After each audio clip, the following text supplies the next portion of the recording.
안녕하세요. 함서아의 진짜 함원장 한의사 함선입니다. 아들 엄마, 젊은 엄마 권혜림 원장입니다.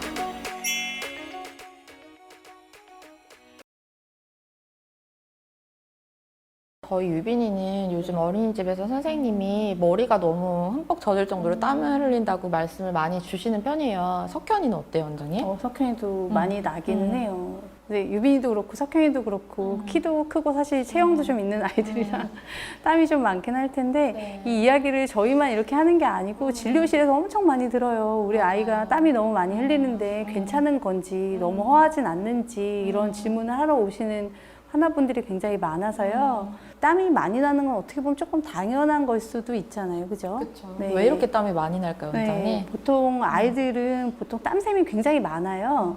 땀샘이 한 200개에서 400만 개 정도 되는데 이런 부분이 어른들은 몸이 크니까 분포가 넓지만 아이들은 체표면에 비해서 굉장히 밀도가 높단 말이에요. 그러니까 한 곳에서 땀이 많이 날 수 있고 또 하나는 수분이 많아요. 어른에 비해서 아이들은 몸이 70에서 80% 정도가 수분이거든요. 그러니까 이런 것들이 당연히 나오는 거는 어떻게 보면 당연한 걸 수 있어요. 근데 이걸 정상적인 거랑 비정상적인 경우를 잘 나누는 게 사실 굉장히 중요하죠. 맞아요. 그래서 저는 진료실에서 낮이랑 밤에 아이들이 원래 땀이 얼만큼 있는 게 정상인지를 말씀을 많이 드리는데요. 아이들이 놀이터에서 뛰어놀거나 이제 실내에서 활동을 하다 보면 이마에 송글송글 땀이 맺히는 경우가 많아요. 근데 그런 부분들은 사실 정상적인 아이들도 있을 수 있는 부분이기 때문에 그건 괜찮다라고 말씀을 많이 드리는 편이고, 어머님들이 가장 걱정을 많이 하시는 게 이제 잠들고 나서 베개가 흠뻑 젖도록 땀을 흘린다, 이걸 걱정을 많이 하시는 편인데, 잠들고 나서 한 2시간 정도는 아이들이 체온 조절을 위해서 기초 체온이 조금 올라가는 시기이기 때문에 어른들에 비해서 아이들이 땀이 머리가 흠뻑 젖도록 나는 거는 어느 정도는 정상 범위다라고 안내를 드리고 있어요. 그죠. 근데 비정상적인 경우를 잘 체크를 해보셔야 돼요. 그러니까 낮에 송글송글 맺히는 거는 괜찮은데 똑같은 곳에서 놀았는데 아이가 뭐 머리가 흠뻑 젖도록 땀이 많다든지 아니면 정말 땀이 뚝뚝 떨어져가지고 옷을 갈아입혀야 되는 경우, 이 경우는 조금은 비정상인 경우로 보게 되고요. 이걸 한방에서는 자한이라고 해요.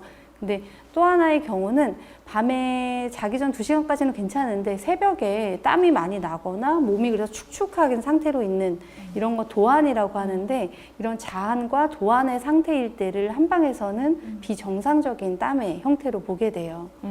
맞아요. 그런데 땀이 난다고 해서 꼭 그거를 치료 대상으로 보는 거는 아닌 것 같아요. 저 같은 경우는 아이가 너무 체력 소모가 많아서 쉽게 조금만 놀아도 지친다거나 또는 땀을 너무 많이 흘리다 보니까 아이들이 식욕 부진이 쉽게 와서 입맛이 많이 떨어지는 경우, 그리고 땀을 많이 흘리다 보니까 어쩔 수 없이 아이들이 이제 코감기나 감기 잔병치레에 쉽게 노출이 되다 보니까 성장 부진이 오는 경우가 많더라고요. 그래서 이런 부분들이 있을 경우에 보통 어머님께 치료를 하자라고 말씀을 드리는 경우가 많고, 실제로 어른들이 생각하는 다한증이라고 하는 뭐 손발이 흠뻑 젖는다거나 문제가 되는 질환의 땀 질환은 많지는 않은 것 같아요. 그죠. 보통은 이제 뭐 그런 경우 국소적인 다한증인 경우고, 흔히 이제 땀 흘려서 오시는 경우는 그런 경우가 아니라 저희가 지금 얘기했던 것처럼 땀을 너무 많이 뚝뚝 흘려서 이제 걱정되시는 경우가 많으실 텐데, 성장이나 이런 쪽으로 영향을 주는지 아닌지가 어떻게 보면 치료의 결정적인 기준이 되는 것 같아요. 맞아요. 어머님들이 또 제일 궁금해 하시는 게 그럼 집에서 어떻게 관리할 수 있을지 이거 제일 많이 물어보시잖아요. 그죠. 원장님은 어떤 거 많이 안내해 주세요? 보통은 이런 친구들 중에 대부분이 살집이 좀 있고 좀 통통한 경우인 아이들이 굉장히 많거든요.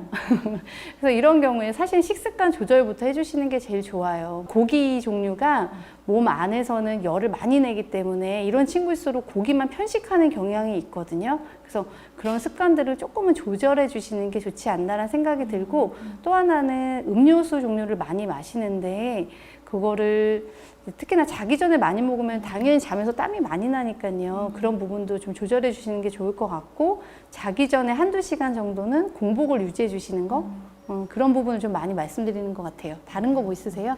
제일 중요한 건 좋은 수분을 섭취하는 게 가장 중요한 것 같아요. 아무래도 땀을 많이 흘린다는 건 결국엔 체액 소모가 많다는 의미이기 때문에 아이들이 몸에서 수분을 많이 찾을 수밖에 없거든요. 근데 아무래도 아이들이 가장 선호를 하게 되는 게 이제 탄산음료, 주스, 단 음료들을 선호하다 보니까 오히려 몸은 더 더워지고 갈증도 더 심해지는 경우가 많아서 저는 이제 좋은 수분을 어떻게 공급할까에 대해서 어머니께 말씀을 많이 드려요. 그래서 가장 쉽게 많이 말씀을 드리는 게 이제 보리차나 생수에 대한 부분들 많이 말씀을 드리는데 실제로 먹여보면 보리차나 생수를 아이들을 먹이기가 정말 너무 쉽지 않은 경우가 많아서 보통은 이제 제철 과일들을 많이 먹을 수 있도록 안내를 드리고 있어요. 요즘에 유빈이는 수박이나 오이 잘라서 주면은 아삭아삭한 식감도 좋고 시원한 식감, 물기가 많은 식감이 좋아서 잘 먹더라고요. 그래서 그런 것들 많이 추천드리는 것 같아요. 또 이런 채소도 사실 굉장히 좋거든요. 상추, 치커리, 뭐 로메인, 비트, 우엉 이런 것들이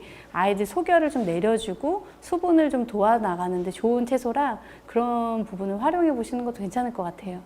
저희 아까 쉬면서 생맥산 잠깐 먹었잖아요. 네네. 그러니까 덥고 갈증이 날 때는 생맥산도 되게 좋은 것 같은데 그 생맥산은 한방에서 쓰는 대표적인 여름 음료예요. 그래서 인삼이나 오미자, 맹문동이 들어가서 아이들 소결도 꺼주고 그리고 이제 수분감을 채워주는 데도 도움이 되는데요.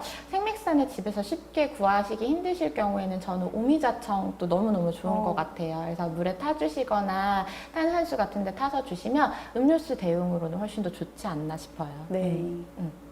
함수아 채널의 구독, 알람 설정 좋아요를 눌러주세요.